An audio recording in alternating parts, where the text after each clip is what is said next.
Assalamualaikum warahmatullahi wabarakatuh. Hai, bagaimana kabarnya kalian? Semoga sehat selalu. Lama tidak berjumpa. Baru kali ini kita bertemu dalam pembahasan latihan soal IPA yang memakai kuisis. Ini oleh Pak Fahd dipilih 25 soal yang banyak salah atau betulnya belum maksimal, di bawah 70% dari soal-soal sebelumnya. Ini memang soal-soal yang lumayan sulit, tapi bagi sebagian kalian mungkin cukup mudah. Kita mulai saja dari nomor 1, rantai makanan yang terdapat pada ekosistem kebun. Kata kuncinya kebun. Kita cari yang memungkinkan. Yang panjang dimakan belalang, mohon maaf ini tidak ada anak panahnya, dimakan tikus. Untuk tikus memakan belalang ini tidak lazim atau tidak mungkin, berarti salah. Yang kedua, rumput dimakan belalang, belalang dimakan burung, burung dimakan laba-laba, laba-laba memakan burung, ini juga kurang kemungkinannya kecil, jadi salah. Yang B, sawi dimakan ulat, ulat dimakan tikus, tikus dimakan kucing, kucing makan tikus makan ulat, ini juga tidak lazim sehingga tidak mungkin. Bagaimana dengan D? Jagung dimakan tikus, tikus dimakan ular, ular dimakan elang, elang. Ini yang paling mungkin, jawabannya adalah D. Kemudian nomor 2, semut rangrang hidup di pohon nangka.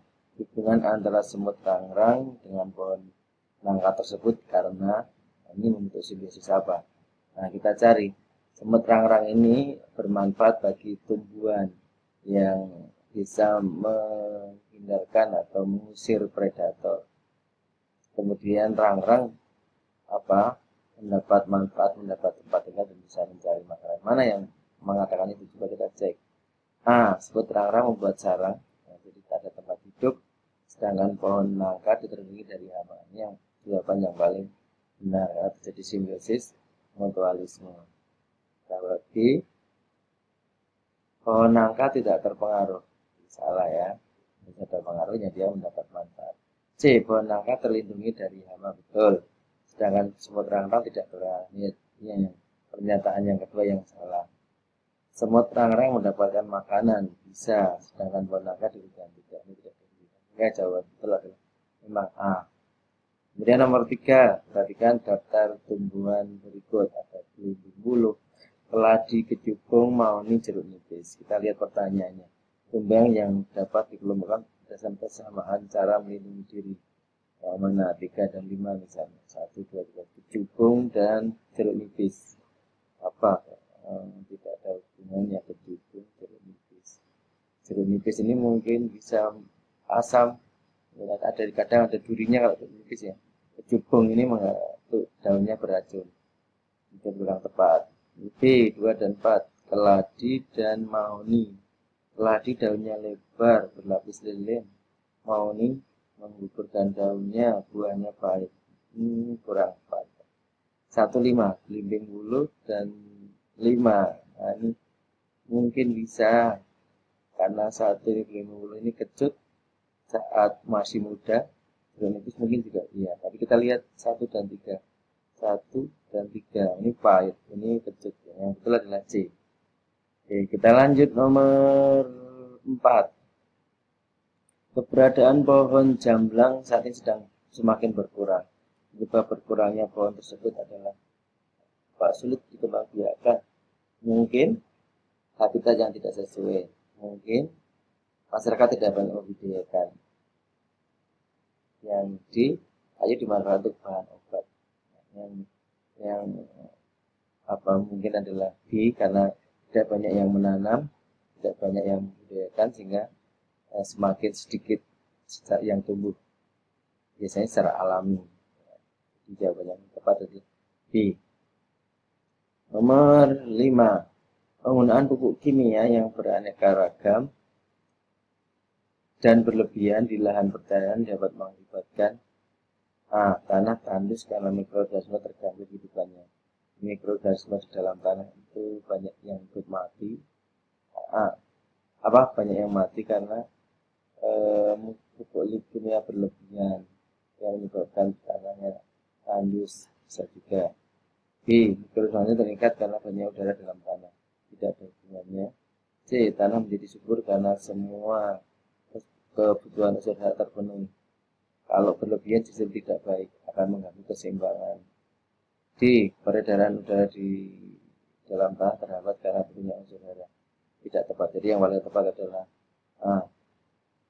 Nomor 6. Untuk meningkatkan hasil pertanian, para petani kadang-kadang berlebihan dalam menggunakan pestisida. Hal ini mengakibatkan kerusakan ekosistem. Salah satunya adalah kita lihat A. Petani kesulitan mengolah tanah, tidak ada hubungannya. Predator hama alam menjadi berkurang karena predator juga ikut mati karena adanya racun ini. Bukan jawaban yang paling tepat sepertinya B, tapi kita lihat jawaban yang lain. Kekurangan air untuk irigasi tidak ada hubungannya. Penyempitan lahan pertanian tidak ada hubungannya. Memang B yang paling tepat. Nomor 7. Pada musim penghujan di daerah perbukitan rawan terjadi bencana longsor. Jadi permasalahannya adalah longsor karena penambangan batu kapur. Jadi dua masalah. Penambangan batu kapur menyebabkan mudah longsor. Usaha yang tepat untuk mencegah tersebut adalah menguruk dengan tanah dan menormalisasi selokan. Menguruk dengan tanah ada hubungannya, tapi normalisasi selokan tidak ada hubungannya. Memperbanyak resapan air dan reboisasi. Resapan air masalahnya adalah rawan longsor, dan reboisasinya betul, tapi resapan air kurang tepat. C. Memperketat perizinan tambang dan membuat sengketa. Nah ini supaya dibatasi tambang mana yang boleh dilakukan, misalnya yang tidak pada lahan yang mudah longsor. Kemudian juga bisa dibuat sengketa untuk menanggulangi longsor. Jadi masalahnya adalah tanah supaya tidak longsor. Masalahnya bisa longsor, maka upaya itu digunakan atau dilakukan untuk mencegah longsornya. Coba lihat D. Mengadakan tebang pilih tanam dan pengurukan bekas tambang. Pengurukan bekas tambang betul, tapi PTP ini tidak ada hubungannya dengan penambangan. Yang paling tepat adalah C. Nomor 8. Ini perhatikan gambar berikut ini, daun apa? Isi daun pada gambar ini adalah cocor bebek, betul ya, cocor bebek. Maka nanti ada, selain fungsi umum daun untuk pernafasan, untuk respirasi, maka ada fungsi yang lain, yaitu untuk berkembang biakan. Berarti tempat fotosintesa dan penyerbukan. Fotosintesisnya betul, penyerbukannya dia tidak punya bunga, jadi kurang tepat. Menarik perhatian serangga dan tempat terjadi transpirasi. Transpirasi betul, tapi kalau perhatian serangga tidak tepat. Alat perkembangan biakan generatif, salah, yang betul vegetatif. Fotosintesis betul. Tempat terjadinya transpirasi betul, dan alat perkembangan biakan vegetatif betul. Yang betul tadi. Nomor 9. Perhatian gambar berikut. Fungsi bagian tubuh yang ditunjukkan nomor 3 pada gambar adalah pantau berbesar. Ya. Ini adalah gambar kelelawar. Ya, nomor 1 telinga mungkin. Nomor 2 itu kayak lengan ya, atau sayapnya itu. Lengan sayap. Ya, berfungsi seperti tangan. Nomor 3 lah, ini nomor 3 ini seperti bagian ya, kayak bagian tangan ya. Kemudian nomor 4 kurang jelas ya. Kita cek nomor 3, berarti nomor 3 adalah menggantung ketika tidur. Nah, mungkin kakinya yang ini enggak ada ditunjukkan di sini, nomor hampir mendekat nomor 4. B. Mencengkerah mangsa, ya tidak mencengkerah mangsa. Kemudian mendaki di bebatuan, ya yang betul adalah mendaki di bebatuan, yang C nomor 3 ini, mendaki di bebatuan, menjaga keseimbangan. Ya, itu adalah C. Nomor 10, perhatikan gambar berikut. Fungsi bagian labirin. Nah, labirin ini masih dalam bahasa Inggris. Kita cek labirin. Jadi kita cek jawabannya, keluar masuknya air, bukan. Tempat masuknya udara, bukan. Mengatur kelembaban udara, menyimpan oksigen. Ya, itu adalah menyimpan oksigen. terutama pada ikan-ikan yang hidup di air berlumpur, sehingga dia bisa masih bisa hidup bernapas. Nah, dia mau mengikat menyimpan oksigen di labirin. Nomor 11, fungsi organ insang pada pernapasan ikan adalah A. Menyaring karbon dioksida dan berlarut dalam air sehingga tersisa oksigen kurang tepat. Mengikat oksigen yang terlarut dalam air dan melepaskan karbon dioksida dalam tubuh, ya, karena fungsinya sebagai alat pernapasan seperti paru-paru atau alveolus pada manusia, pada hewan mamalia dan lain-lain.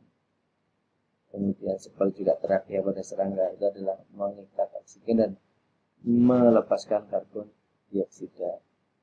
Kemudian alat pernapasan yang betul B ya, yang lain mungkin salah, tidak perlu dibahas. Nomor 12. Sekarang ini banyak tersedia makanan dan minuman secara saji, namun banyak dampak negatif bagi kesehatan organ tubuh seperti ginjal. Salah satu upaya yang dapat dilakukan untuk memelihara kesehatan organ ginjal pada situasi tersebut adalah, pada kasus ini adalah mengurangi minuman bersoda. Ya betul, karena minuman bersoda banyak mengandung pewarna, mengandung pemanis. Konsumsi makanan berserat baik, tapi ini berkaitan dengan pencernaan, jadi membantu proses pencernaan, mengurangi sembelit. Konsumsi minuman berwarna pekat justru tidak baik. Mengurangi makanan berlemak baik, tapi berkaitan dengan organ peredaran darah. Nomor 13. Pratama mengalami gangguan pada usus, penyakit ditandai dengan demam, muntah-muntah, buang air besar terus-menerus dan berlendir. Ada BAB berkali-kali, itu diare, tapi kalau fesesnya berlendir itu adalah disentri. Salah satu upaya dapat dilakukan untuk mencegah terjadinya penyakit tersebut adalah A. Mengkonsumsi makanan berserat baik, tapi tidak secara langsung berkaitan dengan penyakit ini. B. Menjaga kebersihan alat makan. Nah, ini betul, sendok, piring, dan makanannya. Jadi makanannya harus makanan yang sehat, bukan jajan sembarangan atau mungkin alat bahan-bahannya yang dimasak mungkin basi atau bagaimana, itu tidak. Yang betul adalah B. Banyak minum air putih, betul, tapi tidak secara langsung berkaitan dengan penyakit ini. Makan secara teratur itu berkaitan dengan penyakit MAH, mencegah penyakit MAH. Nomor 14. Hubungan antara sistem organ peredaran darah dengan pernafasan. Kita lihat A. Peningkatan oksigen dan pelepasan karbon dioksida oleh pembuluh darah. Ini kurang tepat. Peredaran darah dan pernafasan. B. Pengikatan karbon dioksida untuk diedarkan ke seluruh tubuh. Salah, yang betul adalah oksigen jadinya. Penyerapan oksigen untuk diedarkan ke seluruh tubuh. D. Pembuluh darah membawa oksigen untuk paru-paru. Kurang tepat. Setelah dari paru-paru. Ya. Yang nomor 15. Perpindahan panas secara konduksi terjadi pada peristiwa A. Piring kaca menjadi panas ketika dituang air panas. Betul? Betul, terjadi perlambatan secara konduksi. Kalau B. Rasa panas di dekat api imun radiasi. Dinding rumah terasa hangat karena sinar matahari ini radiasi. Daging menjadi gosong ketika dipanggang di atas bara api. Ini karena api. Kalau fokusnya gosongnya, maka ini biasanya ini adalah bukan yang dimaksud adalah menjadi karena ada apinya, terus panasnya itu berpindah secara radiasi. Itu adalah nomor 16. Jadi kita tidak akan menyelesaikan sampai nomor 25 di bagian satu ini karena kita terbatas hanya 15 menit. Kita akan lanjutkan di bagian kedua. Jadi satu nomor lagi. Perhatikan gambar berikut. Gaya yang diperlukan pada kegiatan tersebut adalah, ini gambar orang memanah, ya, posisi memanah. Berarti adalah gaya otot dan gaya pegas. Untuk menarik usulnya itu gaya otot, melepasnya gaya pegas. Jadi D. Betul. Terima kasih, semoga bermanfaat. Assalamualaikum warahmatullahi wabarakatuh.